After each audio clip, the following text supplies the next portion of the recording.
মৰমৰ ছাত্ৰ-ছাত্ৰীসকল তোমালোকক এই ভিডিঅ'টিলৈ স্বাগতম জনাইছোঁ। আশা কৰিছোঁ তোমালোকে এই ভিডিঅ'টি খুব মনোযোগেৰে চাবা। আজি মই তোমালোকৰ সৈতে কেইটামান সলনি ৰূপত লিখা যুক্তাক্ষৰযুক্ত শব্দ বা বৰ্ণ কেইটামান লিখিম বা তোমালোকক লিখি দেখুৱাম। সেইকেইটা তোমালোকে শিকিবলৈ চেষ্টা কৰিবা। প্ৰথমতে মই তোমালোকক হয়-মই সম এই আখৰটো কি ধৰণে লিখে শুদ্ধ ভাষাত সেয়া লিখি দেখুৱাইছোঁ। তোমালোকে চোৱাচোন। প্ৰথমতে তোমালোকে হয়-মই সমটো লিখোঁতে মাত্ৰাডাল দিবা, এয়া মাত্ৰা। তাৰপিছত আহিব এইটো প্ৰথম ষ্টেপ, দ্বিতীয় ষ্টেপ, এইটো দিবা, তৃতীয়তে এইটো, চতুৰ্থতে এইটো, পঞ্চমতে এইটো, তাৰপিছত ইয়াৰ পৰা তোমালোকে এডাল দিবা এডাল। এইটো হৈছে হয়-মই সম। গতিকে হয়-মই সম আখৰটো তোমালোকে এই ধৰণে লিখিব লাগিব। কেইবাটা পাকত তোমালোকে এই ধৰণে লিখিব লাগিব।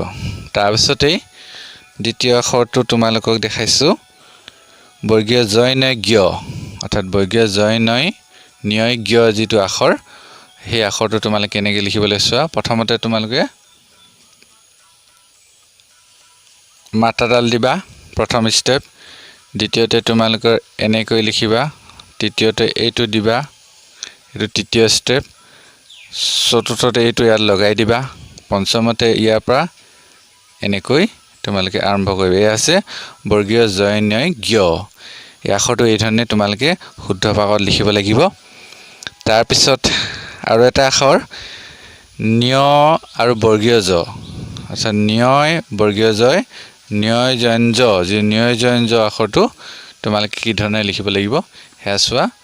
ন্যয় জয়ন জ আখৰটো তোমালোকে প্ৰথমতে এইটো কৰিবা, এইটো ষ্টেপ, এইটো দ্বিতীয়, এয়া তৃতীয়, চতুৰ্থ, এয়া পঞ্চম, ষষ্ঠ, এনেকৈ তাৰমানে তোমালোকে ইয়াতে প্ৰথম ষ্টেপ এইটো, তাৰপিছত এইটো দ্বিতীয়, এইটো তৃতীয়, এয়া চতুৰ্থ, এইটো হৈছে পঞ্চম, এইটো ষষ্ঠ, লিখিব। এইটো সপ্তম, এইটো অষ্টম, মানে এনেকৈ 8টা ক্ষেপত তোমালোকে শুদ্ধ ৰূপত লিখিব লাগিব। এয়া হৈছে ন্যয় জয়ন জ। তাৰপিছত আহিলে এয়া হৈছে সম্পূৰ্ণ সলনি ৰূপত লিখিছোঁ আমি।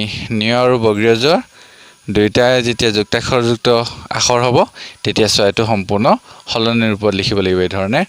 তাৰপিছত আৰু এটা হৈছে দন্ত্য ত যোগ দন্ত্য ত, দন্ত্য ত যোগ দন্ত্য ত মিলি কি হ'ব দন্ত্য তয় তয় ত। অৰ্থাৎ তয় তয় ত আখৰটো আমি কি ধৰণে লিখিম। প্ৰথমতে মাত্ৰাডাল দিবা, দ্বিতীয়তে এইটো, তৃতীয়তে এইটো, তাৰপিছতে এইটো, এনেকৈ তোমালোকে শুদ্ধ ক্ষেপত লিখিব লাগিব। প্ৰথম ষ্টেপ, এইটো দ্বিতীয়, এইটো তৃতীয়, 3টা ক্ষেপত তোমালোকে তয় তয় ত আখৰটো লিখিব লাগিব। আৰু এইটো হৈছে সম্পূৰ্ণ সলনি ৰূপত হৈ যোৱা আখৰ। তাৰপিছতে তোমালোকে আন এটা আখৰ দেখাবলৈ লৈছোঁ, সেয়া হৈছে দন্ত্য ত লগত ৰ সংযুক্ত হ'লে কি হ'ব চোৱা। দন্ত্য তয় ৰয় ত্ৰ হ'ব। তাৰমানে ত্ৰ আখৰটো দন্ত্য তয় ৰয় ত্ৰ আখৰটো কেনেকৈ লিখিব লাগিব। প্ৰথমতে মাত্ৰাডাল দিবা, ফাৰ্ষ্ট ষ্টেপ, তাৰপিছত এইটো ছেকেণ্ড ষ্টেপ, এইটো থাৰ্ড, এইটো ফ'ৰ্থ। গতিকে দন্ত্য তয় ৰয় ত্ৰ আখৰটো এই ধৰণে তোমালোকে লিখিব লাগিব।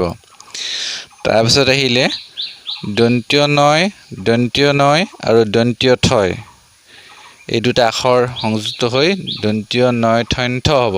নয় থন্থ আখৰটো কেনেকৈ লিখিব লাগিব সেয়া চোৱা। তোমালোকে প্ৰথমতে মাত্ৰাডাল দিব লাগিব। ইয়াত অৱশ্যে দন্ত্য ন আখৰটো প্ৰথমতে আহে, এইটো এনেকৈ দিবা। এইটো প্ৰথম ষ্টেপ, এইটো দ্বিতীয়, তৃতীয় তলফালৰ পৰা যাব, তাৰপিছতে এইটো কিন্তু মনত ৰাখিবা হ নহয়, এয়া থ, মানে দন্ত্য থ। দন্ত্য নয় থন্থ আখৰটো তোমালোকে এই ধৰণে শুদ্ধ ভাষাত লিখিব লাগিব। তাৰপিছত আহিলে আন এটা আখৰ দন্ত্য তয় আৰু দন্ত্য থয় মিলি কি হ'ব। দন্ত্য তয় দন্ত্য থয় হয় দন্ত্য তয় থ। সেই আখৰটো কেনেকৈ লিখিব লাগিব। তয় থ আখৰটো তোমালোকে সেইটো মন কৰিবা। এইটো অলপ জটিল হয়। প্ৰথমতে এইটো first step, second step, third step এনেকৈ তোমালোকে আনিবা। এইটো ইয়াৰ লগত সমান এটা হেৰিত আহিব। এইটো তাৰমানে আমি কেইটা ক্ষেপত লিখিলোঁ? এটা, দুটা, এইটো 3 ধৰিছোঁ, এইটো 4, এইটো 5, 5টা ক্ষেপত আমি লিখিব লাগিব। এয়া হৈছে তয় থয় থ, দন্ত্য তয় থয় থ আখৰটো এই ধৰণে লিখিব লাগিব। তাৰপিছত আহিলে আমি কেইবাটাও লিখি আছোঁ। এতিয়া আহিলে ভয় ৰয় ভ্ৰ, ভয় ৰয় ভ্ৰ আখৰটো সম্পূৰ্ণ সলনিৰ ওপৰত লিখিব লাগিব। সেইটো চোৱা কি ধৰণে হ'ব। প্ৰথমতে মাত্ৰাডাল দিবা, ফাৰ্ষ্ট ষ্টেপ, ছেকেণ্ড ষ্টেপ এইটো আহিব, এইটো থাৰ্ড, এইটো ফ'ৰ্থ, মানে এইটো হ'ল ভয় ৰয় ভ্ৰ। গতিকে ছাত্ৰ ছাত্ৰীসকল, তোমালোকক এই আখৰকেইটা কি ধৰণে শুদ্ধ পাকত লিখিব লাগে সেয়া দেখুৱালোঁ।